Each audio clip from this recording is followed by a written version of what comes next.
په ننګرهار کې د بهرنیو ځواکونو هوایي ټیم پی آر ټي له لوري جوړې شوي سړو خونو فعالیت په ټپه ولاړ دی. حاجي حفیظ الدین د ننګرهار په سره رود ولسوالۍ کې د سبزیو د ساتنې لپاره یوه کوچنۍ سړه خونه لري.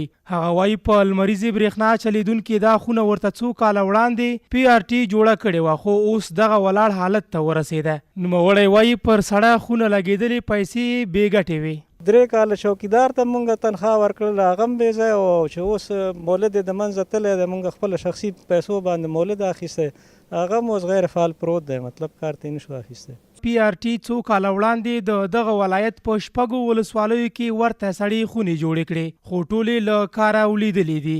د ننګرهار ولایت د کرنې ریاست رئیس رفیع الله رحیمزی وایي چې د پی آر ټي جوړې کړي سړې خونې په معیاري بڼه نه وي جوړې شوې.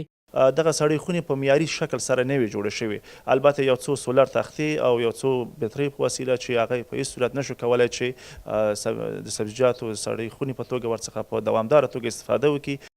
دغه راز هغه زیاته کړه چې د کرنې وزارت اوس مهال د فارمیاډي سیمه کې د سبزیجاتو د ساتنې لپاره نوی زیرمتون جوړوي چې تر راتلونکي لمریز کاله پورې به جوړ او ګټې اخیستنې ته وسپارل شي. انشاءالله په ننګرهار کې به دغه اولنۍ سړه خونې چې په معیاري توګه په کمه انرژي سره او له نیکه مرغه داسې قرارداد شوی ده چې تر 1 کاله پورې به مختلف تقریبا د 100 په شاوخوا کارمندان ټرین کیږي چې هغه به بیا په دې کې ورڅخه په عملا کار کوي او د سبزیجاتو په ساتنه کې به برخه اخلي. ننګرهار یو له هغه سرسبزه ولایت څخه دی چې د نورو کرنیزو محصولاتو ترڅنګ سبزیجات پکې ډیر کرل کیږي، خو د دغه سبزیجاتو پر وړاندې د سړو خونو نشتون یوه لویه ننګونه ده.